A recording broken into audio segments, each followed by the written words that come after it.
السلام علیکم ورحمۃ اللہ وبرکاتہ۔ ناظرین آپ خوش آمدید کہتے ہیں آپ کو۔ سورہ نساء کا مطالعہ جاری ہے، دورہ ترجمہ قرآن کا سلسلہ جاری، کیو ٹی وی کی لائیو نشریات۔ سورہ نساء کی آیت نمبر 58 سے جو مطالعہ ہم نے شروع کیا 59 کا مطالعہ کر چکے ہیں۔ یہاں اب اہل ایمان سے مخاطبت ہو رہی ہے، اہل کتاب کا بیان ہوا مکمل۔ اہل ایمان سے جب خطاب ہو رہا ہے تو سچے ایمان والوں کا بھی ذکر آئے گا اور ایمان کے جھوٹے دعوے دار منافقین ان کا ذکر بھی آئے گا، جیسا کہ اب سلسلہ کلام میں بات آ رہی ہے۔ تو یہ قرآن حکیم کا انداز ہے، ایمان والوں سے مخاطبت ہوتی ہے اور سچے ایمان والے بھی اس میں مخاطب ہوتے ہیں، ایڈریسی، اور جو جھوٹے دعوے دار ہیں ان کا ذکر بھی آتا ہے۔ لیکن سلسلہ کلام اور الفاظ اور انداز سے پتہ چل جاتا ہے کب کس کے تعلق سے کلام ہو رہا ہے۔ سورہ نساء کا 9واں رکوع ہم شروع کر رہے ہیں۔ یہاں منافقین کا ذکر آئے گا جو نبی اکرم علیہ السلام کی اطاعت سے فرار اختیار کرتے تھے۔ ہمارے ماضی قریب کے دور میں اور اس وقت بھی کچھ لوگ جو انکار سنت کے فتنے میں مبتلا ہیں وہ بھی اطاعت رسول سے انکار کرتے ہیں، اور کچھ وہ لوگ جو لبرل قسم کے ہیں، سیکولر مائنڈڈ قسم کے لوگ کلمہ پڑھتے ہیں مگر ان کو بھی نبی اکرم علیہ السلام کی احادیث کا معاملہ بڑا مشکل لگتا ہے، استغفر اللہ۔ تو اطاعت رسول سے فرار اختیار کرنا یہ منافقین کا طرز عمل تھا۔ سورہ نساء میں اب اس حوالے سے کئی تفصیلات آئیں گی۔ مطالعہ شروع کرتے ہیں سورہ نساء آیت نمبر 60 سے۔ اعوذ باللہ من الشیطان الرجیم، بسم اللہ الرحمن الرحیم۔ أَلَمْ تَرَ إِلَى الَّذِينَ يَزْعُمُونَ أَنَّهُمْ آمَنُوا بِمَا أُنزِلَ إِلَيْكَ وَمَا أُنزِلَ مِن قَبْلِكَ، کیا آپ نے لوگوں کو نہیں دیکھا جو دعویٰ کرتے ہیں کہ وہ اس پر ایمان لائے جو اے نبی علیہ السلام آپ پر نازل کیا گیا اور جو آپ سے پہلے نازل کیا گیا؟ یریدون ان یتحاکموا الی الطاغوت وقد امروا ان یکفروا بہ، وہ چاہتے ہیں کہ اپنا مقدمہ طاغوت کے پاس لے کر جائیں حالانکہ انہیں حکم دیا گیا ہے کہ وہ اس کا انکار کریں۔ یہاں طاغوت سے مراد یہود کے سردار ہیں۔ منافقین کا معاملہ بیان ہو رہا ہے کہ جب دل چاہا جا کے یہود کے سرداروں سے جو ہے فیصلے کروا لیے، حالانکہ کہا گیا تھا یہ جو طاغوت ہے یہ سرکشی میں مبتلا ہے، اللہ تعالیٰ اس کے رسول علیہ السلام کی معاصیت میں مبتلا ہے، اپنے قانون کی بات کرتے ہیں، ان کی تو نفی کرنی چاہیے۔ ایک ضمنی نکتہ اور ہے، مدینہ طیبہ ہے، یہود کے سردار موجود ہیں، وہ بھی فیصلے کر رہے ہیں۔ حضور نبی اکرم علیہ السلام مدینہ شریف تشریف لائے، آپ کو تمکن ملا ہے، اختیار ملا ہے، لیکن کما حقہ غلبہ دین کا معاملہ فتح مکہ کے بعد ہوا، ورنہ ابھی تو یہ طاغوت کے ماننے والے اور خود طاغوت یعنی یہود کے سردار فیصلے کر رہے ہیں۔ ہاؤ از اٹ پاسبل کہ دین غالب ہو اور غیر بھی فیصلے کر رہے ہو جیسے کہ یہود کے سردار؟ تو حضور علیہ السلام ہجرت کے بعد تشریف لائے، تمکن ملا ہے، بدر احد کا میدان بھی سجا اور پھر فتح مکہ پر دین غالب ہوا ہے۔ البتہ ابھی کیا ہے، یہود کے سردار بھی فیصلے کر رہے ہیں، ان کے پاس جاتے تھے منافقین حالانکہ ان کو حکم دیا گیا تھا کہ اس طاغوت کا انکار کریں۔ یرید الشیطان ان یضلهم ضلالا بعیدا، اور شیطان چاہتے کہ انہیں بہکا کر دور کی گمراہی میں ڈال دیں۔ اب پھر اطاعت رسول سے انکار والا جو رویہ تھا اس کا تذکرہ آ رہا ہے۔ وَإِذَا قِيلَ لَهُمْ تَعَالُوا إِلَى مَا أَنزَلَ اللَّهُ وَإِلَى الرَّسُولِ رَأَيْتَ الْمُنَافِقِينَ يَصُدُّونَ عَنْكَ صُدُودًا، اور جب انہیں کہا جاتا ہے کہ آؤ اس کی طرف جو اللہ تعالیٰ نے نازل فرمایا اور رسول علیہ السلام کی طرف آؤ، تو آپ منافقین کو دیکھیں گے کہ وہ روح گردانی کرتے ہوئے منہ موڑ لیتے ہیں، رسول کی بات ماننے کو تیار نہیں ہے۔ یہی منکرین سنت کہتے ہیں کہ قرآن کافی، سنت کی ضرورت نہیں، معاذ اللہ۔ یہی اور طبقات کہتے ہیں قرآن کافی نہیں ہے کیا؟ استغفر اللہ۔ اس کے جوابات آئندہ بھی آتے رہیں گے۔ تو یہ اطاعت رسول سے فرار اختیار کرنے کا معاملہ یہ منافقین کا طرز عمل تھا۔ فَكَيْفَ إِذَا أَصَابَتْهُم مُّصِيبَةٌ بِمَا قَدَّمَتْ أَيْدِيهِمْ ثُمَّ جَاءُوكَ يَحْلِفُونَ بِاللَّهِ، پھر کیسی ندامت ہوگی اس وقت جب انہیں کو مصیبت پہنچے گی اس کی وجہ سے جو ان کے ہاتھوں نے کمائی آگے بھیجی، پھر وہ آپ علیہ السلام کے پاس اللہ تعالیٰ کی قسم اٹھاتے ہوئے آئیں گے، ان اردنا الا احسانا و توفیقا، کہ ہم نے تو صرف بھلائی چاہی تھی اور موافقت کا معاملہ چاہا تھا۔ کچھ واقعات مفسرین نے نقل کیے، حاصل کلام یہ کہ کبھی ان منافقین کو ملامت کی جاتی، کوئی سزا کا معاملہ ہوتا تو روتے ہوئے آتے، صاحب ہم تو بڑے خلوص والے، بڑے نیک نیت قسم کے لوگ ہیں، ہمارے ساتھ ایسا اور ویسا ہو گیا۔ فرمایا اولئک الذین یعلم اللہ ما فی قلوبہم، یہ وہ لوگ ہیں کہ اللہ جانتا ہے جو ان منافقین کے دلوں میں ہے۔ فاعرض عنہم، تو اے نبی علیہ السلام آپ ان سے درگزر فرمائیے، وعظہم، اور آپ ان کو نصیحت فرمائیے، وقل لہم فی انفسہم قولا بلیغا، اور ان سے ان کے حق میں اثر کر جانے والی بات بیان فرمائیے۔ ابھی وعظ و نصیحت کا معاملہ کیجئے۔ منافقین کا ذکر سورہ نساء میں بھی ہے، بعد میں سورہ توبہ میں بھی آئے گا، اور پھر سورہ توبہ میں ان کے کچھ سزاؤں کا ذکر بھی آئے گا، وہ ہم پڑھیں گے سورہ توبہ میں بعد میں وہ سن 9 ہجری کا نزول ہے سورہ توبہ کا. ابھی درگزر معافی تلافی وعد و نصیحت کی تعلیم عطا ہو رہی ہے. اگلی آیت کریمہ میں اطاعت رسول پر زور ہے. وما ارسلنا من رسول الا لیطاع باذن اللہ, اور ہم نے نہیں بھیجا کوئی رسول مگر اس لیے کہ اللہ تعالیٰ کے حکم سے اس رسول کی اطاعت کی جائے.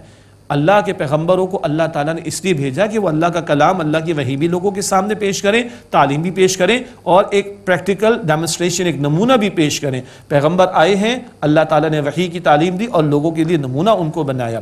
منکرین سنت ہے, احادیث کے انکار کرنے والے, سرے سے انکار کرنے والے, وہ کہتے ہیں قرآن کافی ہمارے لیے. بھائی نہیں, قرآن کریم محمد مصطفیٰ علیہ السلام پر نازل ہوا ہے. 23 برس کی نبوی زندگی آغاز وحی کے بعد 23 برس ہی کے دوران میں قرآن پاک کے نزول کا معاملہ ہوا. تو کتاب و سنت, قرآن جمع صاحب قرآن دونوں ضروری ہیں صلی اللہ علیہ وسلم. وَلَوْ أَنَّهُمْ إِذْ ظَلَمُوا أَنفُسَهُمْ جَاءُوكَ فَاسْتَغْفَرُوا اللَّهَ وَاسْتَغْفَرَ لَهُمُ الرَّسُولُ لَوَجَدُوا اللَّهَ تَوَّابًا رَحِيمًا. اور وہ لوگ کہ جب انہوں نے اپنی جانوں پر ظلم کیا تھا, اگر آپ کے پاس آتے پھر اللہ تعالیٰ سے بخشش چاہتے اور ان کے لیے اللہ کے رسول علیہ السلام بھی مغفرت کی التجا کرتے, تو یہ لوگ اللہ تعالیٰ کو خوب توبہ قبول کرنے والا, رحم کرنے والا پاتے. اگر غلطی کر بیٹھے ہو تو آؤ اللہ کے رسول علیہ السلام کے پاس اور ان کی دعا لو, ان سے التجا کرو کہ اللہ سے استغفار کریں تمہارے لیے, اور تم خود بھی اللہ تعالیٰ کے حضور استغفار کرو, سچی پکی توبہ کر لو. اللہ تعالیٰ خوب توبہ قبول فرمانے والا, رحم فرمانے والا ہے. اگلی آیت کریمہ بھی اطاعت رسول کے حوالے سے بہت جامع, بہت اہم صلی اللہ علیہ وسلم. فلا وربک لا یؤمنون حتی یحکموک فیما شجر بینہم. پس اے نبی صلی اللہ علیہ وسلم, آپ کے رب کی قسم, وہ ہرگز ایمان والے نہ ہوں گے جب تک کہ آپ کو اپنے معاملات میں حکم نہ بنائیں. جو مشکلات, معاملات, مسائل ہوں, جب تک اے نبی آپ کو اپنے معاملات میں حکم, فیصلہ کرنے والا, اتھارٹی والا تسلیم نہ کریں. ثم لا یجیدوا فی انفسہم حرجا مما قضیت, پھر وہ اپنے دلوں میں آپ نے جو فیصلہ فرمایا اس پر کوئی تنگی نہ پائیں. نمبر 1 حکم مانے آپ کو, نمبر 2 جو فیصلہ آئے سرنڈر, کوئی تنگی دل میں نہ ہو. وَيُسَلِّمُوا تَسْلِيمًا, اور پوری خوشی کے ساتھ اس کو جب تک تسلیم نہ کریں ان کا ایمان نہیں. اللہ اکبر. 3 باتیں, اللہ کے پیغمبر کو اپنے معاملات میں حکم, فیصلہ کرنے والا مانو. 2 جو حکم آئے کوئی تنگی دل میں نہ ہو. 3 پوری خوشی ان ٹوٹیلٹی 100% سبمیشن کر دو, جھکا دو, تب تمہارا ایمان ہوگا. تو اگر اطاعت رسول نہیں تو ایمان کی در ہے. اللہ اکبر. اور اللہ اطاعت رسول کا بار بار حکم یوں بھی دیتا ہے, سورہ حشر آیت نمبر 7, ما آتاکم الرسول فخذوہ وما نہاکم عنہ فانتہوا. رسول جو حکم دے, جو عطا فرمائے وہ لو, مانو, عمل کرو, اور جس سے روک دیں اس سے رک جاؤ. ابھی ان منافقین کا سلسلہ بیان کے تعلق سے جاری ہے. وَلَوْ أَنَّا كَتَبْنَا عَلَيْهِمْ أَنِ اقْتُلُوا أَنفُسَكُمْ أَوِ اخْرُجُوا مِنْ دِيَارِكُمْ مَا فَعَلُوهُ إِلَّا قَلِيلٌ مِّنْهُمْ. اور اگر ہم ان پر فرض کر دیتے کہ اپنوں کو قتل کرو یا اپنے گھر بار کو چھوڑ کر نکل جاؤ, تو ان میں سے چند ایک کے سوا وہ کبھی ایسا نہ کرتے. جیسے بنی اسرائیل میں ہوا تھا نا, جو شرک میں مبتلا ہوئے قتل کرے اپنے لوگ, اپنے قبیلے کے مشرکین کو, ایسا کوئی سخت حکم دیا جاتا یا گھر بار کو چھوڑنے کا حکم دیا جاتا تو چند ایک کے سوا کوئی عمل نہ کرتا. وَلَوْ أَنَّهُمْ فَعَلُوا مَا يُعَاذُونَ بِهِ لَكَانَ خَيْرًا لَهُمْ وَأَشَدَّ تَثْبِيتًا. اور اگر یہ لوگ وہ کرتے جس کی انہیں نصیحت کی جاتی ہے تو یہ ان کے لیے بہتر ہوتا اور دین میں ثابت قدمی کا باعث ہوتا. ارے اللہ کے پیغمبر کے حکم کے تابع رکھو گے تو اللہ تمہیں ثابت قدمی عطا فرمائے گا. اچھا نوٹ کر لیں, منافقین کا ذکر تو چل رہا ہے, ہم تو مسلمان ہیں نا, تو مسلمان وہ بھی تھے جی, کلمہ پڑھتے تھے منافقین, مگر ایمان دل میں نہیں تھا اور اطاعت سے فرار اختیار کرتے تھے. ہم اپنے شب و روز کے معاملات میں دیکھ لیں, اللہ کے رسول علیہ السلام کی تعلیمات سامنے ہیں نا, پردے کے بارے میں احکامات, ہاں, اخلاقی میدان کے حوالے سے احکامات, حقوق العباد کے حوالے سے احکامات, حرام مال سے بچنے کے بارے میں احکامات, جی, سود سے بچنے کے بارے میں احکامات, بے حیائی سے بچنے کے بارے میں احکامات. آج ہم عمل کر رہے ہیں, بس فوڈ فار تھاٹ ہے, میں بھی سوچوں, آپ بھی سوچیں. خیر, ادھر منافقین کا ذکر جاری. فرمایا کہ ان کے لیے زیادہ ثابت قدمی کی باعث ہوتی بات کہ جو حکم دیا جاتا اس پر عمل کرتے. ایسا کرتے تو کیا ہوتا, وَإِذًا لَآتَيْنَاهُم مِّن لَّدُنَّا أَجْرًا عَظِيمًا, اور اس صورت میں ہم انہیں اپنے پاس سے بڑا اجر عطا فرماتے. وَلَهَدَيْنَاهُمْ صِرَاطًا مُسْتَقِيمًا, اور انہیں سیدھے راستے کی ہدایت عطا فرماتے. اللہ اکبر. تابع ہو کر چلو گے اللہ ہدایت پر ہدایت عطا فرمائے گا.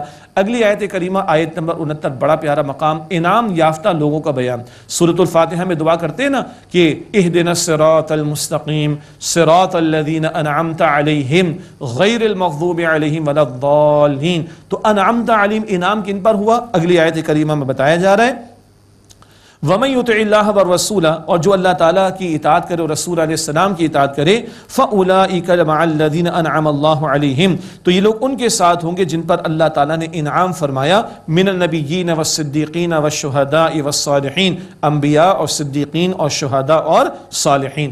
انبیاء اللہ تعالیٰ کے چنے ہوئے بندے، نبوت کا دروازہ ہو گیا بند، نبی مکرم صلی اللہ علیہ وسلم اللہ تعالیٰ کے آخری رسول آخری نبی ہیں۔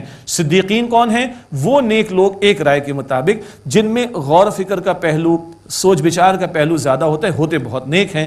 اور شہداء کون لوگ ہیں؟ وہ نیک لوگ ہیں کہ جن میں حرکت، محنت، اسٹرگل، جد و جہد، بھاگ دوڑ، اس کا طرز عمل زیادہ ہوا کرتا ہے۔ اور صالحین عام لوگوں کو جو کہ نیک ہیں، عام نیک لوگوں کو کہا جاتا ہے۔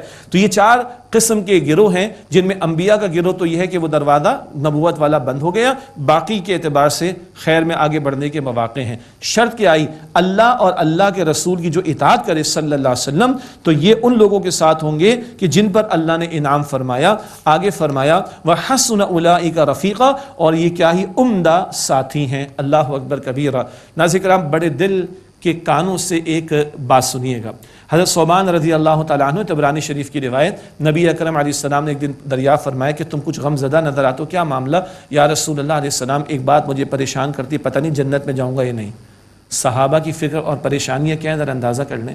ہماری فکریں کیا ہم سب کو پتہ ہے، ہماری پریشانیاں کیا ہم سب کو، ہماری ٹینشن کیا ہے ہم سب کو پتہ ہے۔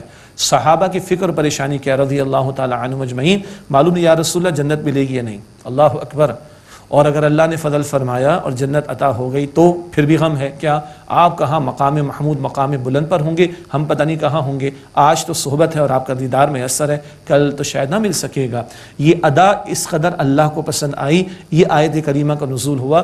اللہ کی اطاعت، اس کے رسول کی اطاعت کرو، کل اللہ انبیاء، صدیقین، شہداء، صالحین کے ساتھ کر دے گا، اور یہ عمدہ رفاقت والے لوگ ہوں گے جی۔ یہ رفاقت کسی کو اللہ عطا فرمائے گا۔ صحابہ کرام فرماتے جتنا اس آیت کے نزول پر ہمیں خوشی ہوئی، کبھی خوشی نہیں ہوئی۔ ایک جگہ میڈیا کے پروگرام میں ہمارے بڑے پیارے ساتھی ہیں جو کہ ایک اینکر ہیں، کہا بھائی کیا اچھا ہوتا حضور کے دور میں ہوتے صلی اللہ علیہ وسلم، کیا ہی اچھا ہوتا، کوئی شک اس کے اندر نہیں، مگر یہ آپ کا میرے اختیار نہیں۔ کس کو صحابی کے درجے پر فائز کرنا تھا، اللہ کا اختیار ہے۔ ہاں، پاسٹ میں جانا اختیار میں نہیں ہے، مستقبل اختیار میں ہے، مستقبل آخرت ہے، اور آج مہلت ہے کہ یہ محنت کر لو، اللہ اور اس کے رسول کی اطاعت پر آ جاؤ، کل اللہ کے رسول کا دیدار بھی ملے گا، کل اللہ کے رسول کی صحبت میں ملے گی، کل اللہ کے رسول کی رفاقت بھی ملے گی۔ یہ آیت کریمہ بتا رہی it is possible for us. Going to the past not possible, لیکن ماضی کی فکر پاسبل نہیں ہے، وہاں ماضی میں جانا ممکن نہیں، مستقبل کی فکر پاسبل ہے، اور مہلت آج ہے۔ آج اللہ اس کے رسول کی اطاعت پر آؤ، احکامات ان ٹوٹیلٹی عمل کرنے کی کوشش کرو، اللہ اپنے رسول کا ساتھ بھی عطا فرمائے گا۔ صحابہ اس آیت پر بڑے خوش ہوئے تھے صلی اللہ علیہ وسلم ورضی اللہ تعالی عنہم اجمعین۔ اللہ تعالیٰ ہم سب کو نبی اکرم علیہ السلام کا ساتھ عطا فرمائے۔ ذالک الفضل من اللہ، اللہ کی طرف سے فضل ہے۔ وَكَفَى بِاللَّهِ عَلِيمًا، اور اللہ تعالیٰ کافی ہے علم رکھنے کے اعتبار سے۔ اب کون اس مقام پر لبیک کہہ رہے ہیں؟ اللہ کو خوب معلوم ہے، کون اس کی تڑپ رکھتا ہے؟ اللہ تعالیٰ کو خوب معلوم ہے، تڑپ والوں کو مل بھی جاتی ہے وہ بات جس کی وہ طلب اور تڑپ رکھتے ہیں۔ اگلا رکوع ہے احد کے حوالے سے، ہم پڑھ چکے سورہ آل عمران میں۔ غزوہ احد کے بعد مسلمانوں پر تھوڑی سی مشکلات آئی ہیں اور کچھ جری ہو گئے تھے دشمنان دین، چنانچہ خطرات ہیں، اور ان خطرات کے دوران ڈیٹرنٹ، بچاؤ کا سامان، حفاظت کا سامان، ظاہری اسباب کے تحت یہ رہنمائی ہے جو اس مقام پر آ رہی ہے۔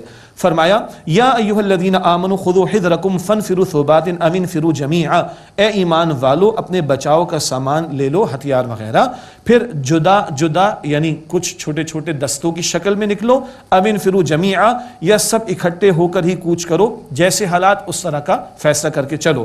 وَإِنَّ مِنْكُمْ لَمَن لَيُبَطِّئَنَّ، اور بے شک تم میں سے کوئی ایسا بھی ہے جو ضرور دیر لگا دے گا، منافقین کا بیان ہے۔ فَإِنْ أَصَابَتْكُمْ مُصِيبَةٌ قَالَ قَدْ أَنْعَمَ اللَّهُ عَلَيَّ إِذْ لَمْ أَكُنْ مَعَهُمْ شَهِيدًا، پھر اگر تمہیں کوئی مصیبت پہنچتی ہے تو وہ کہتا ہے کہ اللہ نے تو مجھ پر انعام فرما دیا، میں ان کے ساتھ نہیں تھا۔ یہ ہے منافق، دنیا پرست، دنیا کے مفاد کی فکر کرنے والا، جان چھوٹی، اچھا ہوا میں نہیں گیا ورنہ بڑا نقصان ہو جاتا، یہ ہے دنیا پرست منافق۔ وَلَئِنْ أَصَابَكُمْ فَضْلٌ مِّنَ اللَّهِ، اور تمہیں اللہ کی طرف سے کوئی فضل یا نعمت پہنچے، لَيَقُولَنَّ كَأَن لَّمْ تَكُن بَيْنَكُمْ وَبَيْنَهُ مَوَدَّةٌ، تو وہ ضرور کہے گا گویا کہ تمہارے درمیان اور اس کے درمیان کو دوستی نہیں تھی. کیا کہے گا حسرت کے بارے میں حسرت کرتے ہوئے؟ یا لیتنی کنت معہم فافوز فوزا عظیما، اے کاش میں ان کے ساتھ ہوتا تو بڑی مراد پا لیتا. اگر کہیں مسلمانوں کو مالی غنیمت مل گیا تو رال ٹپکے کی منافق کی، ارے بھائی میں تمہارے ساتھ ہوتا کتنا اچھا ہوتا، میرا بھی حصہ مجھے ملتا.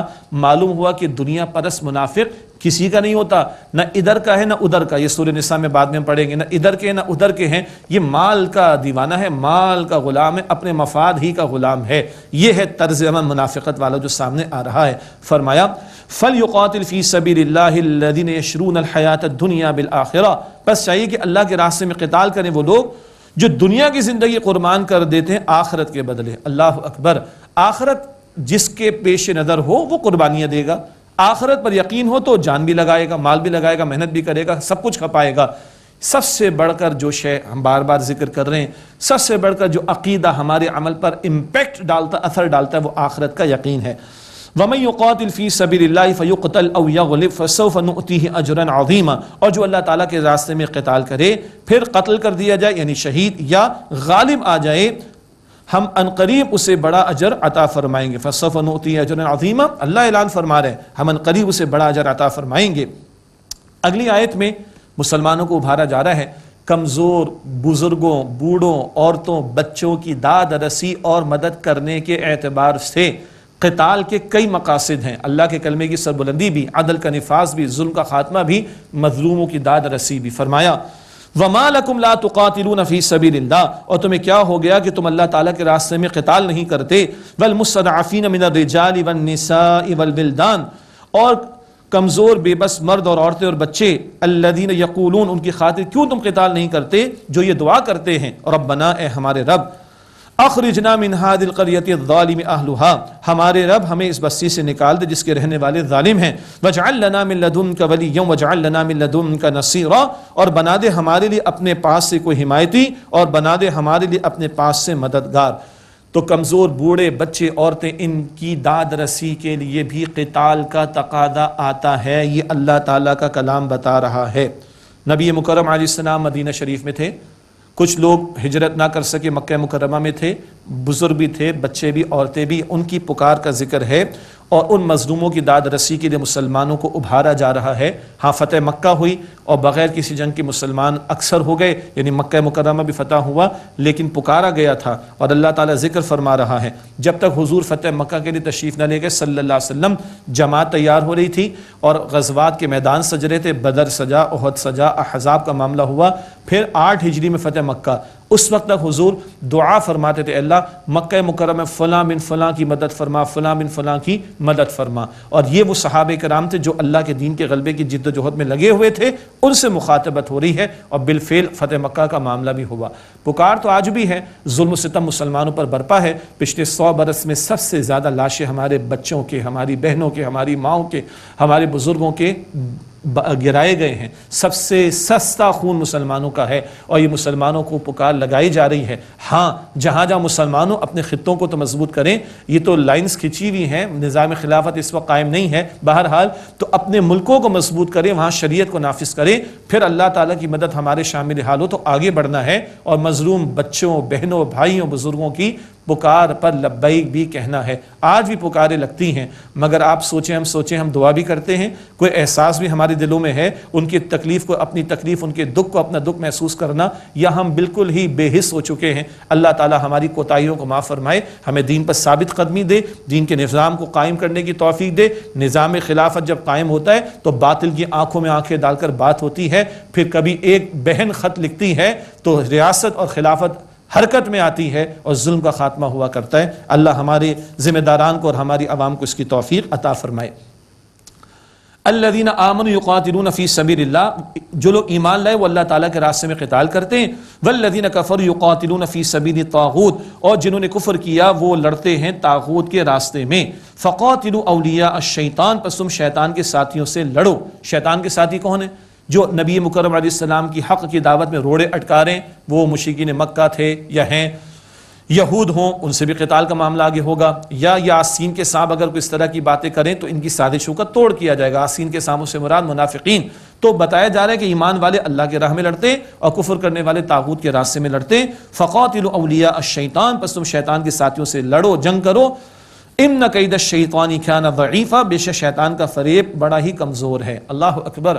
ایمان والے کا توکل اللہ پر ہو جائے تو ساری دنیا حقیر نظر آتی ہے، کمزور نظر آتی ہے جی، اور جب اللہ پر توکل نہیں ہوتا تو سارے کمزور بھی ہم پر حاوی ہو جاتے ہیں، غالب نظر آتے ہیں۔ اللہ فرما رہے شیطان کا فریب بڑا کمزور ہے۔ کب؟ جب ہم اللہ جو کہ رحمان ہے اس کے ساتھ جڑیں گے تو بھی شیطان کا مقابلہ کرنا، جو شیطان کی پارٹی کا مقابلہ کرنا بھی انشاءاللہ آسان ہوگا۔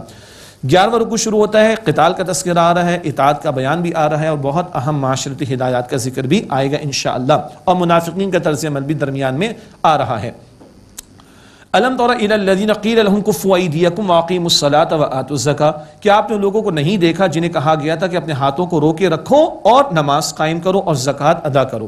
یہ ایک بہت اہم نقطہ ہے نبی مکرم علیہ السلام کی سیرت مطہرہ کے حوالے سے، اور آپ کی جو اسٹریٹجی تھی مکہ مکرمہ کے 13 برس، مکہ مکرمہ کے 13 برس آپ اور ہم جانتے ہیں دعوت دین پیش کی جا رہی ہے، قتال کچھ نہیں ہوا، جنگ نہیں ہوئی، دعوت توحید پیش کی کہ جن لوگوں نے دعوت قبول کی ان کو جوڑا گیا، ان کی مضبوط جماعت بنائی گئی، ان کو مضبوط منظم ڈسپلن دیا گیا اور صبر کے مراحل سے گزارا گیا۔ مکہ مکرمہ میں ہاتھ اٹھانے کی اجازت نہیں تھی، حضور کا یہ فرمان تھا ایک رائے، اور اللہ تعالیٰ توثیق فرما رہے ہیں، یہ سنت رسول کی اہمیت ہے۔ قرآن حکیم کے علاوہ بھی نبی علیہ السلام پر وحی نازل ہوتی تھی، اس کے دلائل بعد میں بھی اور آئیں گے انشاءاللہ تعالیٰ۔ تحویل قبلہ کا معاملہ بھی اسی نوعیت کا تھا۔ بہرحال تو حضور نے مکے کے 13 برس میں حکم دیا تھا اپنے ہاتھوں کو باندھ کر رکھو، اور اپنے سیلف ڈیفنس میں بھی اپنا ہاتھ تمہیں بلند نہیں کرنا۔ یہ جو اسٹریٹجی تھی صبر محض کی، اور جس کو کہا جا سکتا ہے کہ جھیلنا اور برداشت کرنا، اس کے بڑے دور رس نتائج تھے کہ لوگوں کی ہمدردیاں حاصل کی جائیں، جماعت کو مضبوط کیا جائے، دعوت کا کام بڑھایا جائے، تربیت کا کام بڑھایا جائے، اور جماعت کو منظم کیا جائے۔ یہ 13 برس میں جو جماعت تیار ہوئی، یہ جب بدر میں اترتی ہے تو اللہ تعالیٰ اس دن کو یوم الفرقان قرار دیتا ہے۔ فرمایا الم تر الی الذین قیل لهم کفوا ایدیکم واقیموا الصلاۃ وآتوا الزکاۃ، کہ آپ نے لوگوں کو نہیں دیکھا جنہیں کہا گیا اپنے ہاتھ روک لو اور نماز قائم کرو، زکوٰۃ ادا کرو۔ اگلا جو بیان آ رہا ہے وہ منافقین کے تعلق سے ہے، اسی لیے میں نے کہا تھا ایمان والوں کا ذکر بھی چلتا رہے گا اور منافقین کا تذکرہ بھی آئے گا۔ فلما كتب عليهم القتال اذا فريق منهم يخشون الناس كخشية الله او اشد خشية، پھر جب ان پر قتال کرنا فرض کر دیا گیا تو ان میں سے ایک فریق لوگوں سے ڈرتا ہے جیسے اللہ تعالیٰ کا ڈر ہو یا اس سے بھی زیادہ ڈر۔ اب یہ انداز بتا رہا ہے کہ اس کا سچے ایمان والے تو اللہ سے ڈرتے ہیں، لوگوں سے تھوڑی ڈرتے ہیں۔ یہ ایمان کے جھوٹے دعوے دار منافقین کی طرف توجہ دلائی جا رہی ہے کہ یہ ان کا طرز عمل سامنے آ رہا ہے۔ وقالوا ربنا لما كتبت علينا القتال، اور وہ کہتے ہیں کہ اے ہمارے رب تو نے ہم پر قتال کرنا کیوں فرض کر دیا؟ لولا اخرتنا الى اجل قریب، تو نے کیوں ہمیں تھوڑی مدت کے لیے مہلت اور نہ دے دی؟ قل متاع الدنیا قلیل، اے نبی صلی اللہ علیہ وسلم فرما دیجئے دنیا کی زندگی کا فائدہ بہت تھوڑا ہے، اس دنیا کے چکر میں پڑھ کر اللہ کے دین کے تقاضے سے فرار اختیار نہ کرو۔ والآخرۃ خیر لمن اتقى، اور آخرت بہتر ہے تقوی اختیار کرنے والوں کے لیے۔ ولا تظلمون فتیلا، اور تم پر دھاگے کے برابر بھی ظلم نہیں کیا جائے گا۔ اینما تکونوا یدرککم الموت ولو کنتم فی بروج مشیدہ، تم جہاں کہیں بھی ہوگے موت تمہیں پا لے گی اگرچہ تم مضبوط قلعوں کے اندر ہی موجود کیوں نہ ہو۔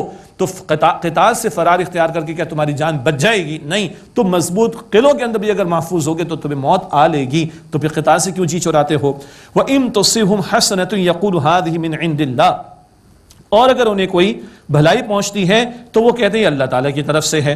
وَإِن تُصِبْهُمْ سَيِّئَةٌ يَقُولُ هَذِهِ مِنْ عِنْدِكَ، اور اگر انہیں کوئی تکلیف پہنچتی ہے تو یہ کہتے ہیں اے نبی آپ کی طرف سے، معاذ اللہ ثم معاذ اللہ۔ یہ ہے منافقین کی گراوٹ کہ معاذ اللہ نبی مکرم علیہ السلام کے تعلق سے یہ گستاخی والا طرز عمل، یعنی حضور اللہ کے رسول بھی ہیں، جماعت کے امیر بھی ہیں، اور جماعت کے امیر سے ہی یہ قد پیدا ہو جائے استغفر اللہ کتاب کی طرف سے، معاذ اللہ۔ اللہ تعالیٰ کا تبصرہ قل کل من عند اللہ، آپ فرما دیجیے سب کچھ اللہ کی طرف سے، بدلتے حالات، کبھی خوشی کبھی غمی، کبھی نفع کبھی نقصان، کبھی عروج کبھی زوال، کبھی جیت کبھی ہار، یہ سب کس کی طرف سے ہے؟ اللہ تعالیٰ کی طرف سے۔ فما لہؤلاء القوم لا يكادون يفقهون حدیثا، بس ان لوگوں کو کیا ہو گیا ہے کہ یہ بات سمجھتے معلوم نہیں ہوتے اور یہ حق کا ساتھ دینے کو تیار نہیں ہو رہے۔ اللہ تعالیٰ کا ایک اور تبصرہ، ما اصابک من حسنۃ فمن اللہ، اے مخاطب، عموم کے اعتبار سے ہم ترجمہ کر رہے ہیں، اے مخاطب تمہیں جو بھلائی پہنچتی ہے تو وہ اللہ تعالیٰ کی طرف سے، وما اصابک من سیئۃ فمن نفسک، اور جو تمہیں کوئی تکلیف پہنچتی ہے وہ تمہارے نفس کی طرف سے۔ انسان کے کرتوت کے نتائج بھی سامنے آتے، یہ بات کئی مرتبہ قرآن پاک میں ہے، تمہارے گناہوں کا وبال بھی تم پر آتا ہے، تو بھلائی اللہ کی طرف سے آتی ہے، اور جو تکلیف آتی وہ تمہارے اپنے نفس کی طرف سے بھی، تمہارے کرتوت کی وجہ سے بھی۔ فرمایا وَأَرْسَلْنَاكَ لِلنَّاسِ رَسُولًا، اور اے نبی صلی اللہ علیہ وسلم ہم نے تو آپ کو لوگوں کے لیے رسول بنا کر بھیجا۔ پیغمبر تو شفیق ہوتے ہیں اور نفع کی بات کرتے ہیں، لوگوں کا خیال رکھتے ہیں۔ اللہ اکبر، حریص علیکم، سورہ توبہ کے آخر میں تمہاری بھلائی کے خواہش مند ہیں، اور معاذ اللہ یہ منافقین جو ہے وہ الزام تراشی کر رہے ہیں۔ وَكَفَى بِاللَّهِ شَهِيدٌ، وَكَفَى بِاللَّهِ شَهِيدًا، اور اللہ تعالیٰ کافی ہے بطور گواہ، جو یہ حرکت منافقین کر رہے ہیں اللہ اس پر گواہ ہے، اور گواہ ہونے کا مطلب کل اللہ تعالیٰ ان کی پکڑ بھی فرمانے پر قادر ہے۔ ناظرین کرام، ایک وقفہ لیتے ہیں، اس کے بعد انشاءاللہ تعالیٰ سلسلہ دور ترجمہ قرآن کا جاری رہے گا۔ امید آپ ہمارے ساتھ رہیں گے۔ السلام علیکم ورحمۃ اللہ وبرکاتہ۔